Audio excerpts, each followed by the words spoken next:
lain. Antara lain yang saya pahami kemudian, kenapa al-adl ilahi dimasukkan dalam formula pada 5 formula usuluddin di komunitas Syiah sepanjang yang saya tangkap, karena al-adl ilahi merupakan sentral, pusat dari seluruh sifat-sifat yang ada. Seluruh sifat-sifat Allah min keadilan ilahi akan menjadi rusak, akan menjadi absurd, akan menjadi tidak proporsional. Allah Maha Pemaaf, ya, tapi adil. Allah Maha Penyiksa, ya, tapi adil. Allah Maha Pengasih, ya, tapi adil. Allah Maha Penyayang, ya, tapi adil. Bukan sewenang-wenang. Allah Maha Kuasa, ya, tapi adil, tidak sewenang-wenang, dan seterusnya. Itu yang saya tangkap, yang saya pahami. Antara lain, saya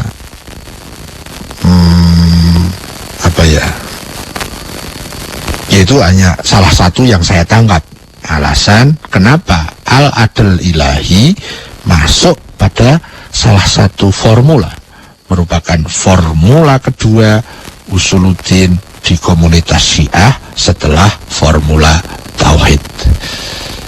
Ya, itu yang saya tangkap. Apakah penangkapan saya benar? Saya tidak tahu dan tidak ada jaminan pasti benar. Jadi saya sedang mewakili diri saya sendiri. Saya tidak mewakili Syiah itu begini loh, tidak. Itu di luar kapasitas saya. Terus itu pertama, kedua, kemudian ketiga tentang wanita yang haid. Kenapa kalau dia tidak melaksanakan sholat karena haid, itu harus mengqadha, dan pada saat meninggalkan puasa waktu haid tidak diqadha. Enaknya begini aja, karena ini masalah fikih ya, saya jawabnya standar saja, Mas Doni. Masalah fikih itu semakin kita bahas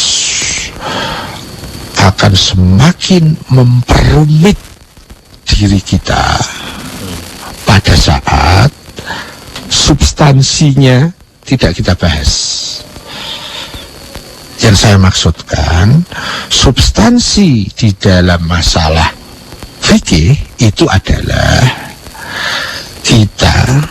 kalau kita ini bukan mujtahid, bukan marja, kita tidak memenuhi syarat sebagai orang yang bisa beristimbat hukum, kita yang tidak bisa beristihad, tidak memenuhi syarat sebagai ahli fikih, sebagai mujtahid, sebagai marja, maka substansi saya itu adalah pasien dalam masalah hukum. Saya harus tanya kepada dokter. Maka saya yang terpenting adalah harus mencari dokter, mencari mujtahid, mencari marja. Setelah kita ketemu, mungkin ketemu orangnya, kalau tidak ketemu orangnya, tapi bisa ketemu fatwa-fatwanya. Nah, semua masalah fikih selesai. Tetapi pada saat kita tidak mendudukkan posisi kita dengan jelas, saya ini mujtahid atau bukan, tidak jelas. Kemudian kita membahas tentang fikih, apalagi hal-hal yang detail. Semakin kita bahas, semakin kacau. Semakin kita bahas lagi, semakin centang perenang. Ya begitu, kurang lebih yang saya pahami. Jadi kalau masalah fikih, Mas Muhammad, Mas Doni, yuk kita kembali kepada substansinya. Kalau kita memenuhi syarat sebagai mujtahid, kita wajib membantu orang-orang awam dengan membuat kesimpulan-kesimpulan fikih yang disebut fatwa. Kalau saya tidak memenuhi syarat sebagai orang yang boleh menyimpulkan hukum karena tidak memenuhi syarat sebagai mujtahid, yuk kita cari mujtahid, kita cari ahli fikih, kita cari marja. Setelah itu kita tinggal menanyakan bagaimana hukum tentang ini, tentang itu, tentang A sampai Z. Semuanya akan selesai dan mempermudah hidup kita dalam rangka bagaimana saya harus hidup dengan fikih. Namun kalau kita tidak jelas tidak punya bentuk kesadaran posisi, saya ini pasien apa dokter, nggak ngerti. Tapi kadang-kadang bergaya dokter itu yang bikin kacau. Ada ustadz bergaya mujtahid, ada kiai bergaya mujtahid, ada ulama bergaya mujtahid. Ini yang bikin kacau.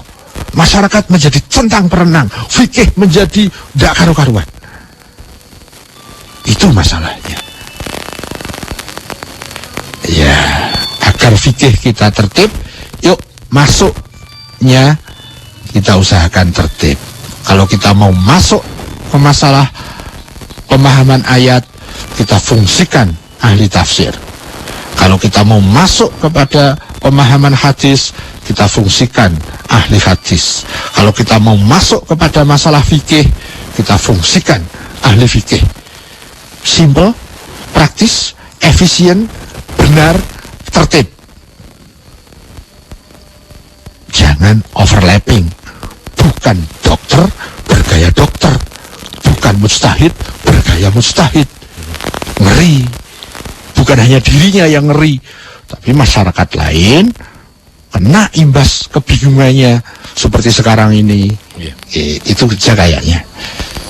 Gimana, Bung? Waktunya habis. Kita harus break dulu katanya sih, Wah. Ayo kok dehem-dehem. Ya soalnya kan mendengarkan juga sih, Wah. Iya, kalau nggak didehemi ya nggak berhenti. Oke, baik, kita break dulu ya sih, Wah, ya. Yuk. Monggo sih, Wah. Assalamualaikum. Waalaikumsalam warahmatullahi. Ya, baik, Audiens, nanti kita lanjutkan lagi di sesi berikutnya, itu sesi kedua. Di SMS sudah saya dapatkan 2 pengirim SMS, dan nanti saya akan coba terima 1 penelpon, ya.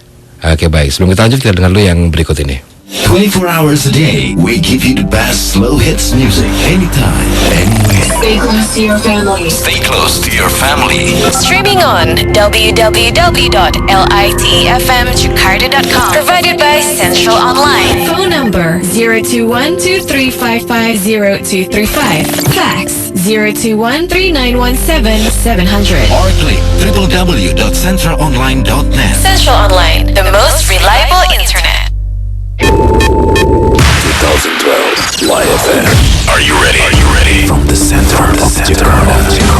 From 25th floor of Wisma Nusantara Tamrin number 59, Central Jakarta.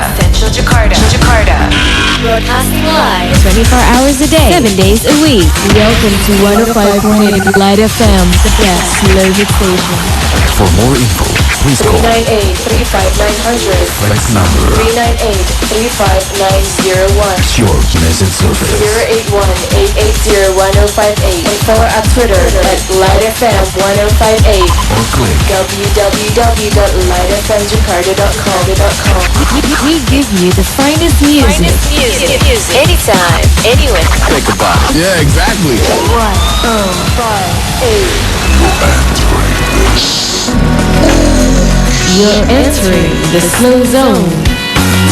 The best slow hits station 105.8 Light FM. Anda masih mendengarkan Berproses Menuju Kesejatian Diri bersama Siwo Agus Hidayat. 105.8 Light FM, the best radio station. Light dan kita lanjutkan kembali berproses menuju kesejahteraan diri. Silakan di 021398350906. Siwo. Ya, kita terima satu penelpon ya Siwo ya. Bentar dulu. Ini saya dapat SMS, saya harus ralat. Tadi mungkin saya salah ngomong ya, bahwa wanita yang haid itu kalau dia tidak sholat tidak mengqadha, sedangkan orang haid, wanita haid yang tidak puasa harus mengqadha. Itu saya diingatkan dari SMS. Oh ya, kalau tadi saya salah ngomong, saya ralat ya. Oke, baik. Ya, silakan 021398350906 kembali saya buka. Assalamualaikum. Waalaikumsalam. Ya, dengan siapa ini? Dari Irham di Kramat Jati. Bisa tolong dikecilkan volume radionya, Mas? Iya. Oke, dengan siapa? Ilham. Ilham di Kramat Jati ya? Oke, silakan Ilham. Assalamualaikum Sibo. Waalaikumsalam warahmatullahi. Saya sering mendengar bahwa azali itu terkait dengan zaman. Jadi saya minta disaringkan menurut Siwo, azali itu apa gitu. Gimana, Mas Ilham? Saya tolong disaringkan menurut Siwo bahwa azali itu apa? Azali ya? Apakah azali itu? Azali itu saja. Terus yang kedua, takdir itu kan sudah ditentukan di zaman azali. Lalu kenapa ada malam pengkadaran di setiap tahun gitu? Ya. Itu saja. Sementara itu aja. Bisa ditangkap Siwo ya? Ya. Oke, baik, terima kasih Mas Ilham. Assalamualaikum. Baik, itu dari penelpon satu penelpon Siwo ya. Ya. Kemudian kita coba bacakan SMS yang masuk. Pertama dari Rozi di Cipinang Muara. Assalamualaikum Siwo. Waalaikumsalam warahmatullahi Siwo. wabarakatuh. Dari siapa tadi? Rozi. Mohon disaringkan, apakah akhlak dan tasawuf itu suatu tahapan dalam perjalanan manusia menuju Tuhannya? Akhlak dan tasawuf suatu tahapan dalam perjalanan manusia menuju Tuhannya. Yuk. Ya, kemudian yang kedua, yang terakhir dari Abdillah di Cipulir. Assalamualaikum Siwo. Waalaikumsalam. Siwo mohon disaringkan tentang bila Al-Quran dan Sunnah sudah mencakup segalanya, mengapa kita membutuhkan ijtihad?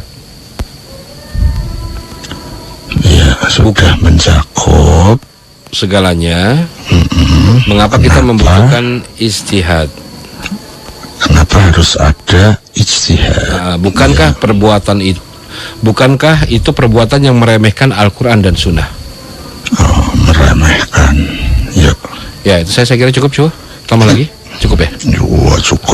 Monggo Siwo, silakan. Ini waktunya kurang. Iya, silakan sampai jam 5 nggak apa-apa Siwo.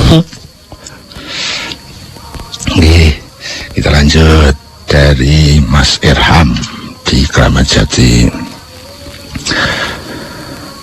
Beliau mempertanyakan tentang azali. Azali itu apa? Tadi saya catat kan azali itu terkait dengan zaman. Kaitannya mungkin begini. Kalau semua takdir itu sudah ditentukan di azali itu, lalu kenapa mesti ada Lailatul Qadar gitu ya? Saya mau jawab yang sulit apa yang mudah ya? yang mudah aja. Azali itu satu istilah yang tidak terkait dengan zaman dan makan. Jadi azali itu sesuatu yang sebelum waktu, jadi sebelum zaman. Itu yang saya pahami dengan azali. Jadi sesuatu yang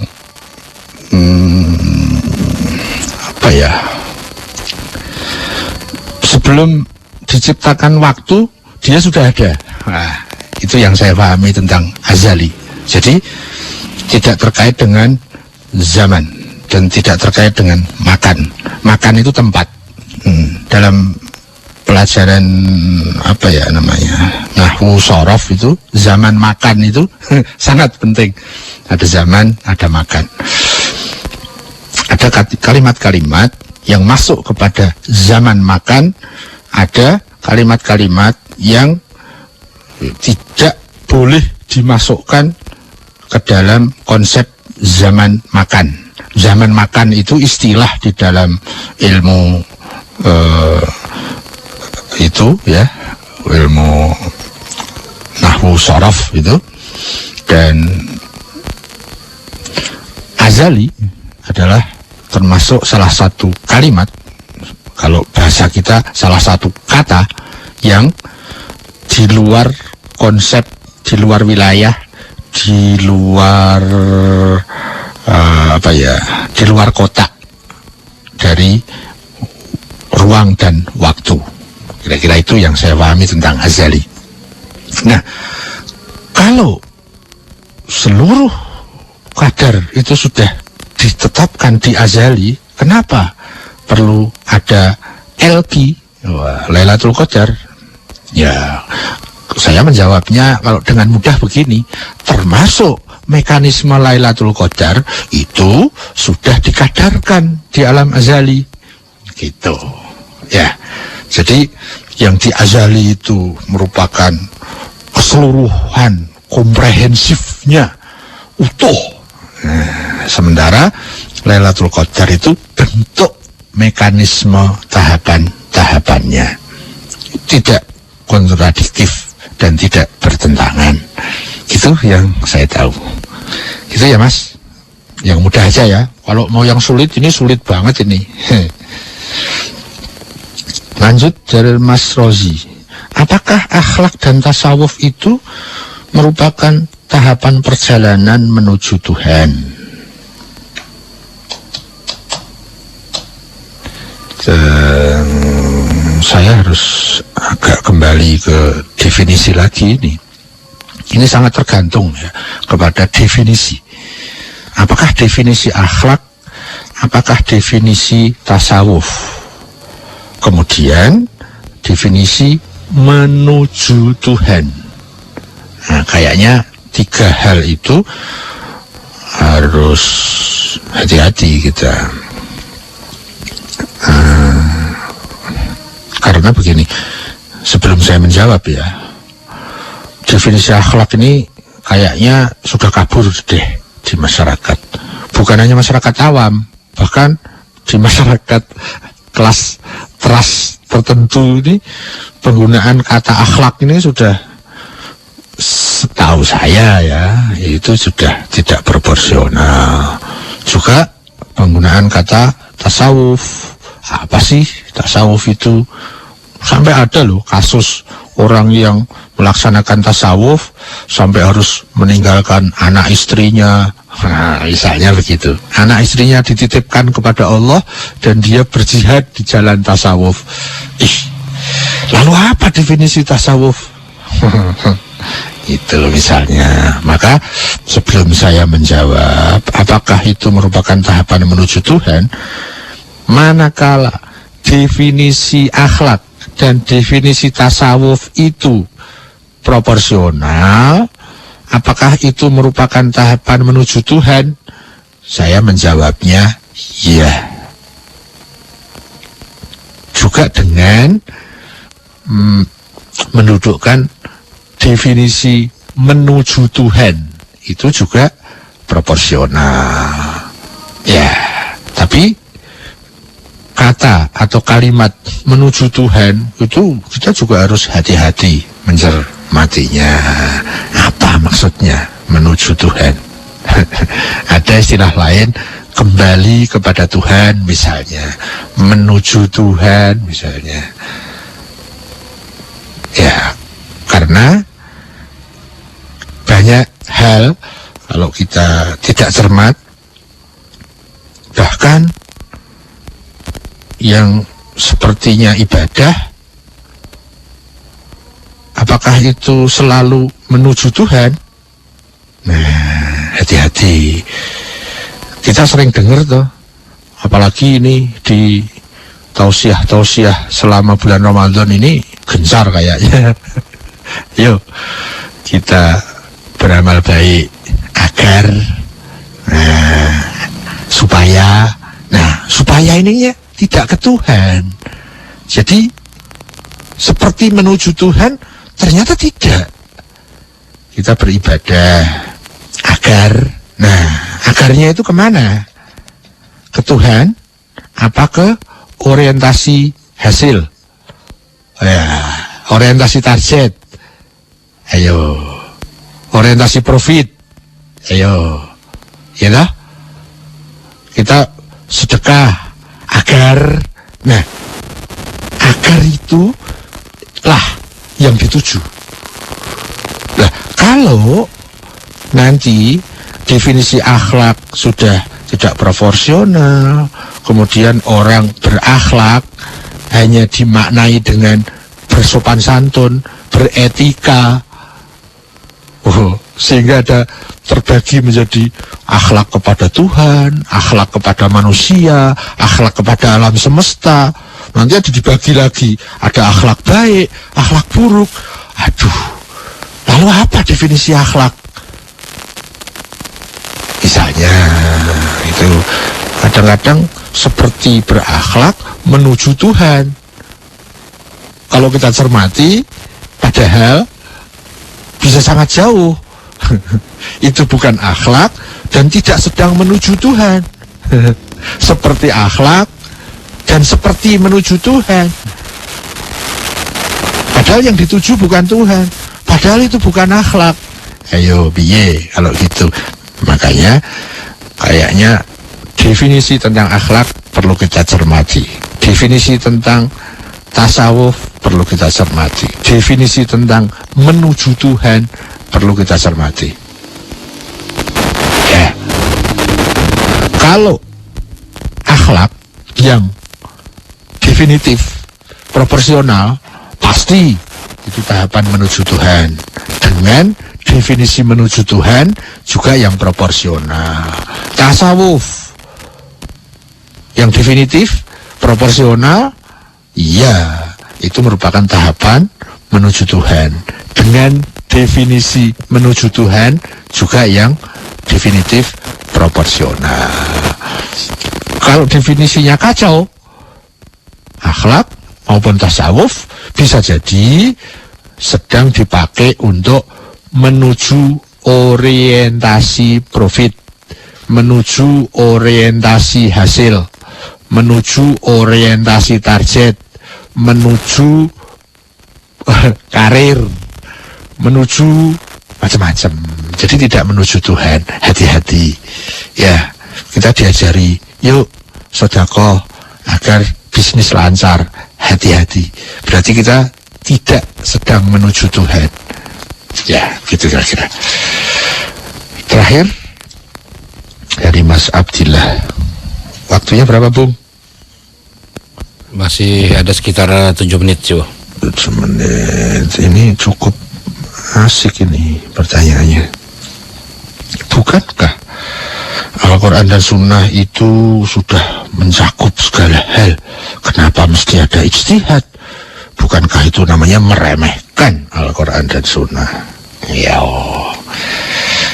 asik ini. Al-Quran dan Sunnah itu mencakup segala hal. Kalau saya menggunakan alur yang bisa saya bayangkan, alur berpikirnya Mas Abdillah, itu Mas Abdillah mengatakan bahwa Al-Quran dan Sunnah itu sudah lengkap seluruhnya. Itu juga sampean berarti meremehkan Al-Quran. Kenapa mesti ditambah Sunnah? Kan Al-Quran sudah mencakup segala hal. Kenapa mesti ditambah Sunnah? Sampean meremehkan tuh, meremehkan Al-Quran tuh. Kalau saya menggunakan alur berpikir seperti itu. Tapi apakah saya menggunakan alur berpikir seperti itu benar? Kita perlu cermat, ya. Mudah-mudahan kita tidak tergesa-gesa. Nah, kalau dilanjutkan, kan Al-Quran dan Sunnah sudah lengkap. Jangan lagi Al-Quran dan Sunnah. Al-Quran saja kan sudah lengkap. Kenapa mesti pakai Sunnah? Jangan meremehkan Al-Quran ya. Nggak, jangan pakai alur berpikir yang seperti itu. Kita perlu lebih cermat deh dan tidak tergesa-gesa. Kalau Al-Quran dan Sunnah itu sudah lengkap, kenapa mesti harus ada ijtihad? Meremehkan tuh. Enggak lah. Yuk kita coba berpikir dengan lebih bening, lebih bersih, lebih tertib. Ya, Al-Quran itu merupakan kalam ilahi, wahyu ilahi, kitabullah, lengkap. Yes. Masalahnya bagaimana kita memahami Al-Quran itu? Kita bisa akses sendiri, eksplorasi sendiri.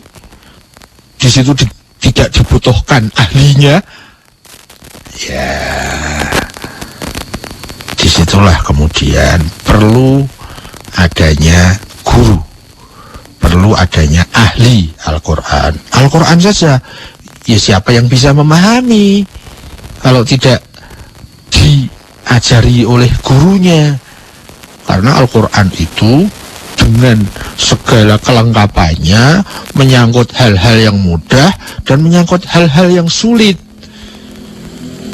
Ada ayat muhkamat, ada ayat mutasyabih, ada ayat yang mengandung rahasia sangat tinggi yang disebut dengan huruful muqatta'ah.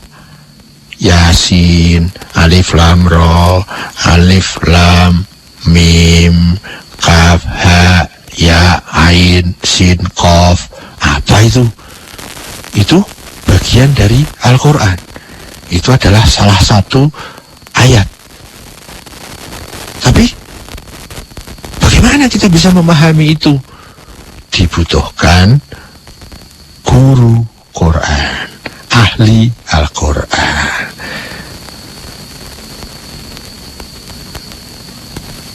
Pada saat kita tidak bisa ketemu dengan guru Quran, dengan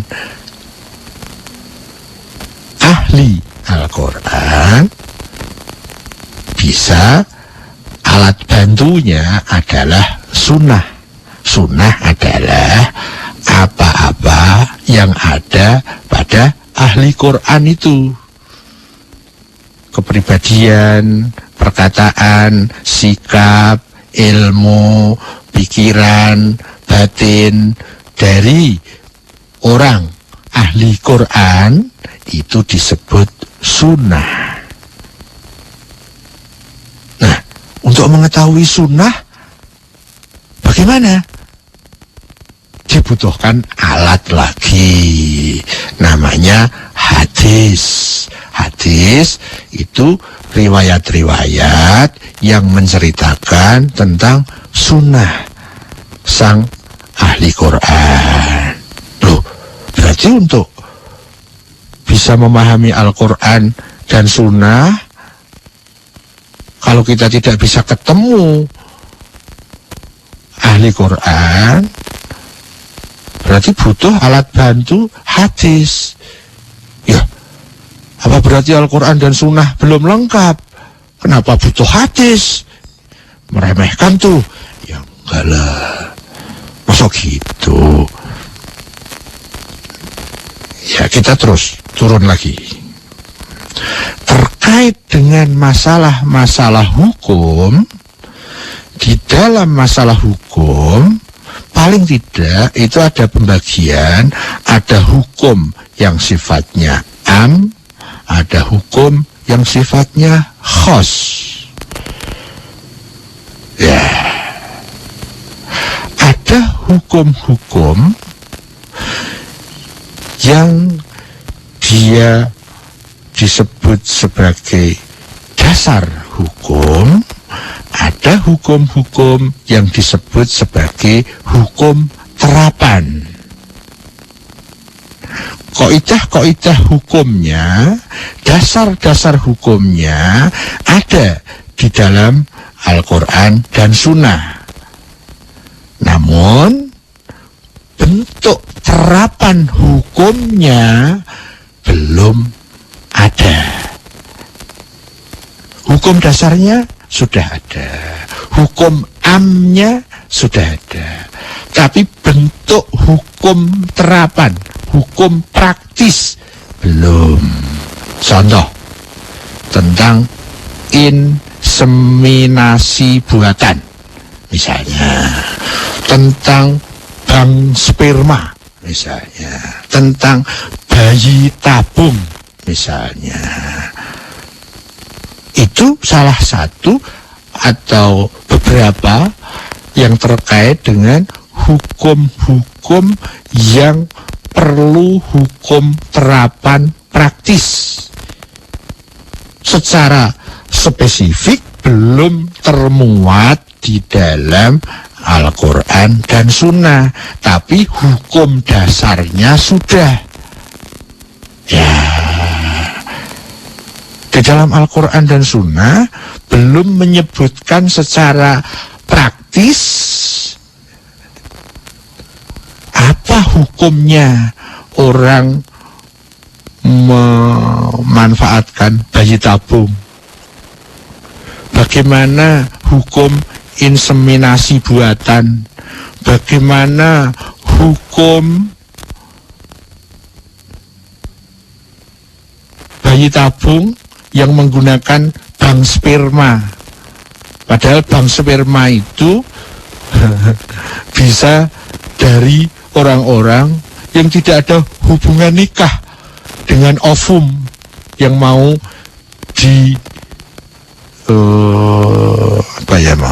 dipertemukan di dalam tabung, dalam bayi tabung itu secara spesifik dalam bentuk terapan praktis belum ada di dalam Al-Quran dan Sunnah.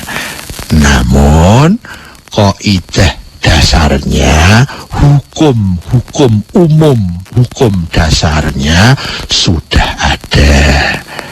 Pertanyaannya, lalu siapa yang harus merumuskan hukum-hukum terapan praktis itu sesuai perkembangan zamannya? Tentu itu kewenangan ahli Quran. Jelas, kalau kita ketemu ahli Quran, kita tinggal tanya, wahai sang ahli Quran, menurut dasar hukum yang ada di Quran, bayi tabung itu hukumnya bagaimana? Bagaimana kalau kita nggak bisa ketemu ahli Quran itu? Disitulah perlu alat bantu. Difungsikanlah orang yang memenuhi syarat dalam bidang menistimbatkan hukum, menarik dari dasar hukum yang ada dalam Quran kepada hukum terapan praktis. Di situ butuh ahlinya, orang yang ahli istimbat, menyimpulkan dari hukum dasar kepada spesifikasi hukum-hukum terapan praktis. Itu dibutuhkan mujtahid. Tentu kalau tidak bisa akses kepada ahli Quran. Nah, kalau bisa akses kepada ahli Quran, ya tidak dibutuhkan mujtahid. Seperti hadis, itu tidak dibutuhkan kalau bisa akses langsung kepada ahli Quran. Nah, ahli Quran dibutuhkan pada saat kita tidak mampu mengeksplorasi wahyu kalam ilahi. Hadis dibutuhkan pada saat kita tidak mampu akses langsung kepada ahli Quran, sang guru itu. Ya. Pada saat kita tidak bisa akses langsung kepada ahli Quran, sehingga tidak bisa langsung menanyakan apa ini hukum praktis terapan ini, kalau itu ditarik dari hukum dasar yang ada dalam Quran, maka dibutuhkan mujtahid. Karena hanya mujtahidlah yang berwenang dan punya kewajiban untuk membantu orang-orang awam menyimpulkan hukum-hukum praktis berdasarkan kaidah-kaidah hukum dasar yang ada dalam Al-Quran. Gitu. Ya. Jadi kok meremehkan? Di mananya meremehkannya? Enggak lah. Mekanismenya justru harus begitu. Lalu kalau saya orang awam tidak bisa memahami langsung tentang alam wahyu yang suci, sementara saya masih kotor, saya tidak bisa ketemu akses langsung kepada ahli Quran, kepada sang Rasul, kepada sang ahli Quran. Lalu saya mau menerapkan hukum ini gimana? Apa saya mau ngubung-ngubungkan ayat sendiri, ngubung-ngubungkan hadis sendiri? Ya tambah kacau lah. Karena itu melampaui batas kapasitas saya. Gitu. Jadi urutannya kira-kira begini. Al-Quran mencakup segala hal, ya. Tidak dibutuhkan sunnah kalau itu terkait dengan ahli Quran. Ya kalau ahli Quran, ya dengan kapasitas kesuciannya, beliau memang punya kemampuan akses kepada alam wahyu yang sangat tinggi itu. Tidak butuh sunnah beliau. Jadi Al-Quran yang dibutuhkan. Ya, kenapa sunnah dibutuhkan? Karena kita tidak bisa akses kepada sang ahli Quran itu. Maka dibutuhkanlah alat bantu untuk memahami Al-Quran. Apa? Sunnah. Nah, apa bisa kita hanya menggunakan Al-Quran dan sunnah? Gak bisa. Dibutuhkan alat bantu lain, namanya hadis. Hadis itu riwayat-riwayat tentang sunnah. Sekarang ada Quran, ada hadis. Apa cukup? Sudah mencukupi, sudah mencakup semua hal. Iya, cuma apa kita mampu untuk menerjemahkan kaidah-kaidah hukum di dalam Al-Quran kepada hukum-hukum praktis terapan yang setiap zaman berkembang? Nah, butuh mujtahid. Itu. Jadi, kenapa harus ada ijtihad? Ya seperti itu. Tentu pada proporsionalnya. Lah kalau kita hidup bersama sang Rasul, kita bisa akses kepada Rasul, ya ndak perlu hadis, nggak perlu sunnah, apalagi mujtahid, apalagi ijtihad, nggak perlu semua. Karena kita bisa akses langsung kepada sang ahli Quran. Gitu kali Mas Abdillah, ya. Mudah-mudahan urutannya bisa difahami. Kalau kita memahami tertib urutan itu, sama sekali nggak ada kok remeh-meremehkan, nggak ada. Tapi kalau saya pakai cara berpikir yang alurnya seperti ini, wah ini ya mujtahid, berarti dalam Quran masih kurang ya. Sehingga dibutuhkan mujtahid. Itu namanya meremehkan Al-Quran. Oh, jangankan itu Mas, kalau kita masih butuh sunnah, ya berarti Al-Quran diremehkan. Yang itulah cara berpikir, ini sangat penting. Kalau cara berpikir kita salah, bagaimana hasil berpikir kita bisa benar? Kalau cara berpikir kita sembarang, bagaimana hasil pikir kita bisa tertib? Di sini cara berpikir menjadi sangat penting. Penting sekali. Ya bro. Iya, sure. Waktu nanti Habis yo. ya. Teman-teman semuanya, terima kasih atas partisipasinya. Mohon maaf atas segala kekurangannya. Semoga kita dipersaudarakan dalam Tuhan. Amin. Mohon maaf. pamit. Assalamualaikum warahmatullahi wabarakatuh. Waalaikumsalam warahmatullahi wabarakatuh. Terima kasih si Agus Hidayat. Dan Light Audience, dengan demikian berarti sudah acara berproses menuju kesejatian diri untuk edisi hari ini, hari Kamis tanggal 2 Agustus 2012. Saya Monix, produser Jack Pram-Pram, dan teknisi Sarif Mokodompit mohon diri. Terima kasih untuk kebersamaan Anda, dan insya Allah minggu depan di jam dan waktu yang sama kita akan kembali berjumpa. Light Audience, dari Mutiara Hikmah dikatakan bahwa tidak bisa melihat kenyataan disebabkan buta matanya itu karena kehendak Tuhan. Tidak bisa melihat kebenaran disebabkan buta hatinya itu karena kehendak dirinya. Wabillahi taufiq wal hidayah. Wassalamualaikum warahmatullahi wabarakatuh. Terima kasih. Anda sudah mendengarkan Berproses Menuju Kesejatian Diri bersama pemikir spiritual Siwo Agus Hidayat.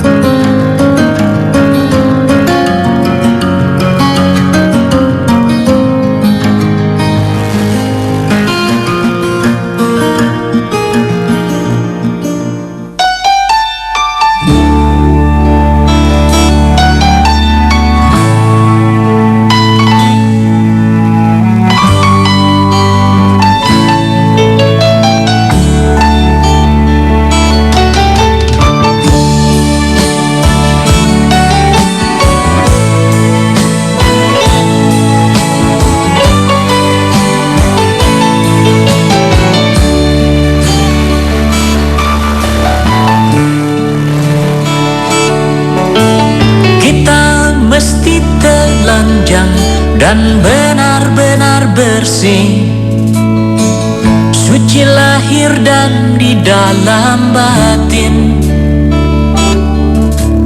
Tengoklah ke dalam sebelum bicara,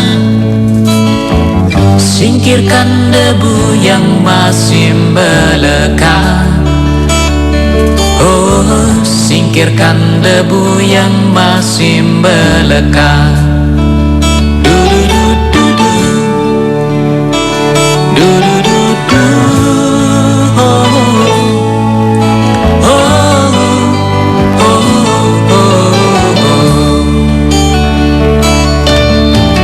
Anugerah dan bencana adalah kehendaknya. Kita mesti tabah menjalani. Hanya cambuk kecil agar kita sadar, adalah Dia di atas segalanya. Oh, adalah Dia di atas segalanya.